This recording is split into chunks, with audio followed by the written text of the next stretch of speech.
might send some hollers through your door. What's up, YouTube? It's your girl, Flora. Coming from my channel, how are you? If you're not new, welcome back. My name is Flora, and I am one of the newest commentary content creators, and I like to talk to you guys about topics that are trending, whether they be good or bad.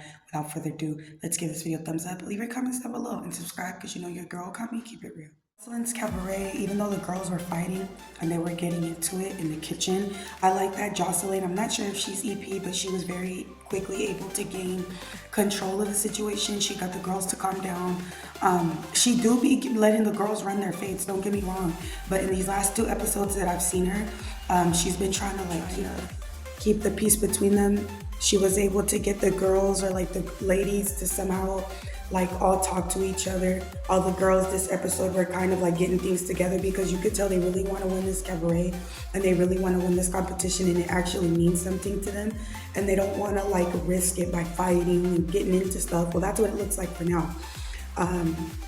Last time Jocelyn was able to grab the wig that girl was trying to rip up.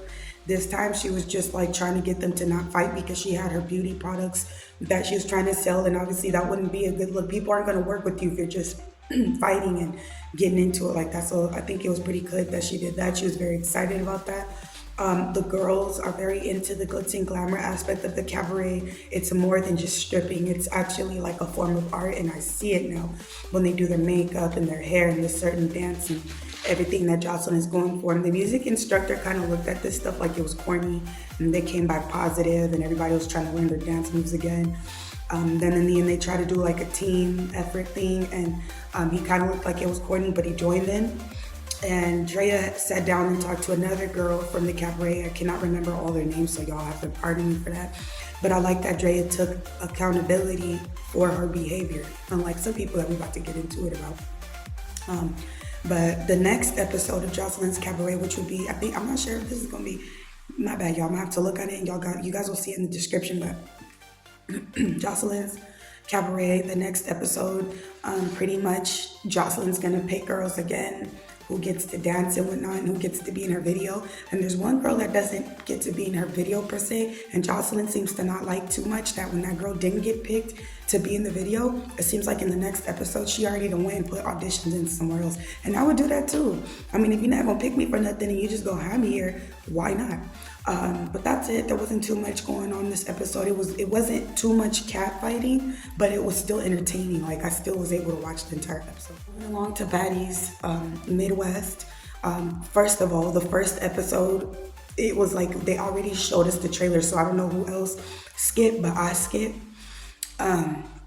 And I can tell that they spent most of the day editing the episode, and if they didn't spend most of the day editing the episode, they edited the fuck out of it. As far as with the baby, I think they heeded the warnings of the people, because I'm look, if they show that baby, they can get in trouble and they can get sued, because I'm not understanding why you guys would even have a minor in that type of situation, in that environment, at that network. What does the baby have to do with anything just because Chrisean went to act afraid of shit that she started like she always does? This time she doesn't have Blueface there to save her. This time she doesn't have friends there to save her. Jay's not, she doesn't have Blueface to save her. She doesn't have friends to back her up. It sucks and it's crazy. I think I had a dream about saying this because it feels like deja vu, but that girl, that's another girl that done burnt bridges besides that girl, Stunner Girl, but Chrisean has literally burnt so many bridges. It's crazy. And when she sat down and had that conversation with her sister, she looked like she was trying to act like she was tired, like she was bored. And I'm nobody didn't ask to see you. Nobody took a vote and voted to see Chrisean Rock. Nobody wants to see Chrisean Rock. She's literally mad that her sister, it's not even that her sister outshined her because of anything else. It's because people actually like Tehseki's personality. If you go from train wreck to somebody who has a good head on their shoulders, they're not about to get into it every 5 seconds with people just to get into it with them, rather talk than use their hands, because Tehseki does like to do that. She likes to talk before she uses her hands. I notice she do like to use her words and stuff like that. So people took a liking to Tehseki for who she is. People really F with her genuinely. I'll be seeing it outside the show on social media. People really F with Tehseki on some real personal, on some good, and you can tell because every time something like this happens, people come out the woodworks and they defend her. I mean, Chrisean's own best friend was look, I'm your friend and everything, but I'm not going to stand for you to be a liar. You know what I'm saying? I've been knowing you this and that. How come you never said this a long time ago? You know what I'm saying? Her sister Chastity was on there because she, they were crying. She didn't want them to get into it. You could tell she was just exasperated, or like you could tell that she was just overwhelmed the fact that this is being aired on television again. First, Chrisean had them exploited when she had them all get into that altercation with Blueface, because let's call a spade a spade. It's not even about putting the family on. It was exploiting them. Zeus Network was trying to see their family drama, not their accolades. Most of them have talents low key, and it never gets they get shown because their drama, always spills out more. For some reason, people want to see that more, and it's none other than Chrisean. Chrisean's the one that doesn't put her own family in a positive light. But yeah, I'm just like, dude, nobody wants to see that girl on TV. She rubbed people the wrong way, being the type of mother that she's showing people that she is. Nobody likes to see a shitty mother. A lot of us are moms. A lot of us are parents, executives, whatever you want to call it, especially in the field that she's still trying to be in the spotlight. It's a lot of us that are parents and we don't agree with her bullshit. Especially like people try to give that girl pass after pass after pass. But once you start showing yourself getting drunk while you're like 7 months pregnant, you showing yourself smoking, you're just showing yourself fighting, you know what I'm saying? Showing yourself getting your sister attacked, you know what I'm saying? She made herself a despicable person, and did nobody else do that to nobody but herself. Like right now, how you gonna get out of jail and the first thing you do is accept money from a network that you publicly dissed, exposed, kept talking mess about. Even on this episode, she was already asking Natalie how's her relationship or whatever, knowing Natalie has allegedly had affairs. We can say allegedly, but Natalie has came out on her own mouth and said what she does behind her husband's back, and that is a whole other nut to crack, a whole other nutshell to crack. But and I don't give a fuck. I don't really care to speak on like whores, whore activity, but yeah, so they have their conversation. She act bored. I'm acting bored too, honey. She not the only person acting bored. I'm acting bored too because I'm definitely trying to figure out why she all on all our screen and we don't care. Like I'm trying to figure out why is this on a screen and not in a therapy room? Like, but it pretty much dragged on the whole episode. Then she was all like, "Oh, you know what you did? You made me do this and that." And like I said before, Tehseki looked hurt. When you watch the whole full episode now, you can see that Tehseki genuinely looked hurt, not shocked that she remembered anything. It isn't anything weird like that. Because Tehseki kept telling Chrisean, okay, go ahead and tell everybody. Let's all, what did I do to you? You feel me? The spotlight's on you. You got the floor. Tell us what I did to you. Chrisean spent her time low-key attacking her sister, telling her, oh, you got the ship on your shoulder. You did stuff to me too. What did Tehseki do? I can't stand somebody that doesn't know how to take accountability. Like, just say sorry. All you have to do is say sorry. I hate a person that can't take accountability. Just say sorry. If you know that you were shitty, if you know that you messed up with your sibling, with whoever or whatever in your family, or a friend or whatever it be in life, just take accountability. Your arms aren't going to fall off. If anything, you're going to grow more brain cells being more positive instead of being low vibrational and always looking at everybody else like they the problem. If you made a mistake, own it. We live in a day and age where people are so insensitive and selfish and inconsiderate, and people use COVID as an excuse. Oh, COVID turned people like this, or I'm so unsociable, or I'm so this and I'm so that. I listen to the music, and the music's low vibrational. It's in the clubs. Everything that's in this world is just so shitty. And then relationships are just backwards. People want to date nowadays, and it's like dating isn't even the same. Dating nowadays is living with each other, paying for each other's finances. Y'all don't even know each other like that. People want to be married or want to be a wife and can't even be a boyfriend or a girlfriend. How you gonna have a husband? You can't even be faithful to your boyfriend. How you gonna have a wife? You can't even be faithful to your girlfriend. People just like the aesthetic of it. I don't even think people know how to be real to each other in this day and age. And it shows the fact that you see it through a person like Chrisean. She had no empathy, no remorse, and a person like that is dangerous. Okay, a person like that wouldn't mind getting you taken out this world. Okay, a person that has jealousy like that, has envy like that. Everything she was saying, she was attacking Tehseki's character, and I'm just like, why do you have so much anger for somebody that supposedly your predator and attacked you, but you have them around you, you have them on the show, you wanted them to assault people for you when you didn't get your way, you were willing to expose and tarnish this person. I feel like you should have never had this person around you from the get-go. You know what I'm saying? But even Blueface, there's multiple videos of Blueface exposing Chrisean for who she is. All the woke people, we know what it is. We know what's up. That was pretty much the whole episode like we knew it was going to be. Everybody's talking about it because for a while, everybody was on eggshells. They didn't know what to talk about. They didn't want it to be offensive. They don't want to look like they're getting into family problems. And I'm like, look, if you're dumb enough to take your bullshit to the internet, you can't be mad when people start making their own speculations and start talking shit.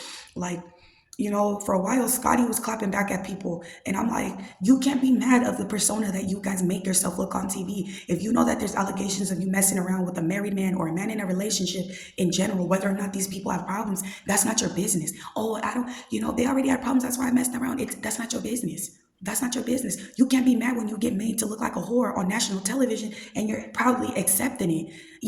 There's a lot to go into play with that. Y'all wanna be looked at like bosses, and you don't look. In my opinion, it's not bosses.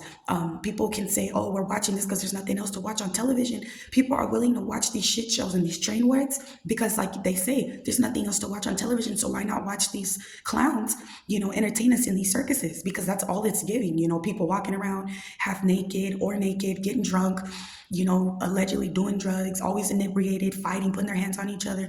Like back in the day, you got those shows where people could like hit each other, they bop each other on the head, and people used to think it was funny to see bozos, hit each other and like whack-a-mole, and people used to think stuff like that was funny back in the black and white TV days. That's all we're reliving right now. You know what I mean? When it comes to stuff like this, so all we can do is stay prayed up. In this day and age, it's all we can do is stay prayed up, and we gotta just, try to be as positive as you can and use these shows the way I do to say, man, this is how I don't want to be. What I'm saying? This is what I don't want to have to look up to. People, may look at me like I'm boring or like I talk a lot because of the type of mentality that I have. And I'm proud of the mentality that I have, because if I wouldn't have this mentality, I think I would be in the gutter like a lot of these people. I don't care how successful you think you are. If you have a shitty mentality, if you have a low vibrational spirit, if you're fucked up to people, all that stuff, that is gonna overpower and outweigh the good that you do. Like, you know what I mean? At first, I was gonna get irritated with people's actions with me lately, and I've just been thinking, you know what? These people are acting like this. They're acting shitty because they're miserable and they're not happy, and things are getting messed up in their life, and they're happy that I'm being a ray of sunshine. And instead of me taking off, getting off of my throne to get on the level of people who are going to act beneath me by acting in manners that I don't act, I'm not doing that anymore. I'm not getting off my throne for nobody. I'm not going to lose my cool for nobody. I'm not going to lose my patience for nobody. I'm already a mother. I'm a wife. I have to keep as much sanity that I can. I'm not going to go around this world treating people like shit, because you know what's going to happen? When you pass away, when you kick the bucket, people are only going to remember you for being shitty. People are not even going to be able to mourn you peacefully, because they're not going to be able to get over what you've done to them. They're not. Like, you can wake up and have an I don't care attitude all you want, but when you wake up and you start seeing less and less and less people are around you, you're going to start feeling it. You're going to start trying to buy animals and all types of shit to feel the presence of some type of companion. It's going to get like that. Now we live in a world, people, I don't care.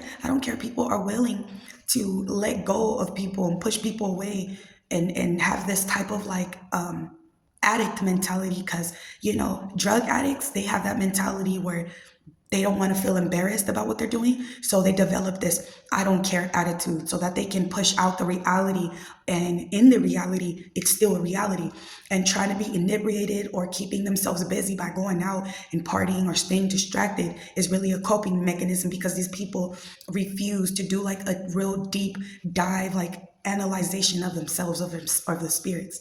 And sometimes people do so much evil things that they know there's no going back from it. So they rather stay stagnant. They rather stay where they are and stay like that. Stay in their villain era. People be wanting to stay in a villain era. I don't know why people be wanting to stay in villain eras.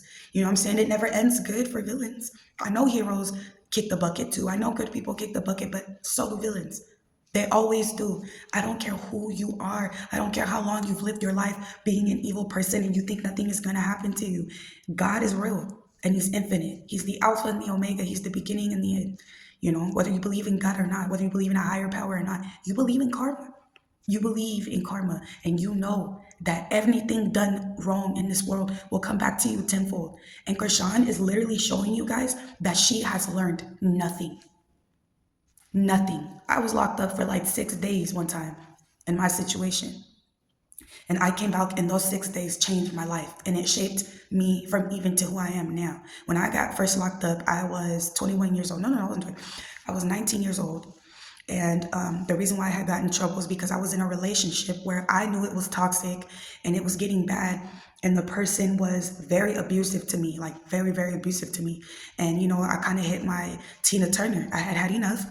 And unfortunately for me and for this person, because I have no regrets about what I did. But when I did it, I lost my temper so bad. I was screaming. And for me, my voice is so loud when I really get mad. I feel like I really do have something powerful about me. Like, I don't know, like I'm not meant to be on the dark side. I'm not meant to be with evil shit because I'm powerful in a godly way. And when I was yelling, the police had come or they had came and I didn't want to tell on what the person was doing because I had that victim mentality. I had that, oh, I don't want to put this person in trouble. I was, you know what I mean? Fuck that. I should have put that person in trouble. And they ended up taking me because in the state of California, either one of y'all is, causing commotion, y'all get taken. And I got locked up. I got booked on Valentine's Day. And inside, I had met like a lot of women that were like, dude, why are you even in here? And I'm like, I'm in here because, I was being abused and I finally had enough. And they was like, oh, you was on your Tina Turner. That's why I'm saying it now. They was like, oh, you was on your Tina Turner. You was on your J-Lo enough. I was like, yeah, absolutely, absolutely. I don't condone it either. But what I don't regret is the fact that even though it was negative in that aspect, I was able to stand up for myself. And me being in there in those 6 days, I was able to minister to a lot of women. We were able to minister to each other. And I was able to learn like this isn't where I want to be. This isn't my future. I'm too pretty. I have a good head on my shoulders. I'm too wise. I'm not meant to be like a baby mama. No offense. I'm not meant to be just a girlfriend. I'm meant to be somebody's wife that's gonna really love me, value me, and respect me. I'm meant to be, somebody's mother. So those 6 days for me was enough. The charges, they ended up getting dismissed because obviously they were able to see I was a good woman. They saw it was self-defense. I mean, they had took so many pictures of my wounds that they can tell that those are what you call defensive wounds. Defend, like you defended yourself. So, and I remember going up to the deputy and I'm like, look, everybody is getting called to get there. Everybody's, they're calling out the sentences and stuff. Everybody's going to go hear their sentences. What about me? Like, are they about to just keep me in here? Mind y'all, I was like, at this time, no, I wasn't 19. I lied, y'all. I was 21. So I'm like, are they about to keep me in here? Like, what's up? Like, why haven't they called my name yet? And he looked at his thing. He asked me my name and I told him my first and my last name. And he was like, oh, your case got dismissed. I said, my case got dismissed. I was freaking out, y'all, because I had never been in trouble. So I was like, what do you mean it got dismissed? I mean, he not going to even look at me. He going to just keep me here. He's like, nah, like the other inmates in there, the other girls are like, nah, girl, like that's good. Like it means like, you're good. It got dismissed. Like you're about to go home. And they were like, oh yeah, by the way, don't let the rest of the people know you're about to go home. Because a lot of the girls that I was in trouble with, that was getting like 12-year sentences and some more shit. Like they weren't going home yet. So, I was humble. I was quiet on the way back on the sheriff bus. I was quiet, because everybody was kind of lit on the way there, but on the way back, everybody was quiet because it's all, and it shows you it's always fun to do bad things until you got to pay for them. And I was definitely looking at my situation, thinking, damn, I'm so glad I'm not in a relationship. I'm so glad I don't have kids at the time. And I promise God, if you let me get out of the situation when I get home, I'm packing my stuff up and I'm never getting with that person again. So as soon as I got home, I packed my stuff up and I never got with that person again. I went about my business. I lived my life. And, my case even ended up getting expunged. I stayed out of trouble. Fast forward, I got 2 kids now. You feel me? I'm married to somebody who really loves me. And, whenever times get hard in marriage or people get bored, if y'all get bored with one another, just look at this era and think to yourselves, if I was single, because y'all like the attention now, like you're probably bored of what you got going on and you like the attention that new people give you until you see what's really out there. When you see what's really out there in that mess of a world, you're gonna honor your spouse, honor your spouses. Don't entertain things just to entertain them, because whatever starts off sweet, it's gonna have a bitter end, just like in the Bible. It's not gonna be good. It might look exciting on the outside of that spectrum, but really it's gonna end up bitter. You see how that light just went off? Because that's what it's gonna end up in. Darkness. It's not going to be good. It never ever ends up being good. So, I put my videos, I definitely like to do my recaps and my reviews, but that my channel is definitely about, advice, life hacks, beauty. I recently just got an email where I got accepted to get certified as a certified life coach. So that's another thing I'm adding to my belt. I ended up being able to get all my classes for free. So I'm not like the biggest guru, but I'm definitely here for advice. I hope you guys appreciated my video. Leave your comments down below. Give this video a thumbs up if you liked it, and subscribe. And thank you guys so much for tuning in. And let's just try to have a positive week and happy Monday. For promotion, I'm a rockstar. 2 bands for this coat, I'm a rockstar. I jump on the stage at 2 and she like, where you turn into a rockstar. Same time I start smoking with the rockstar. Fuck them other niggas, they imposter. Cause I shoot a nigga like a doctor.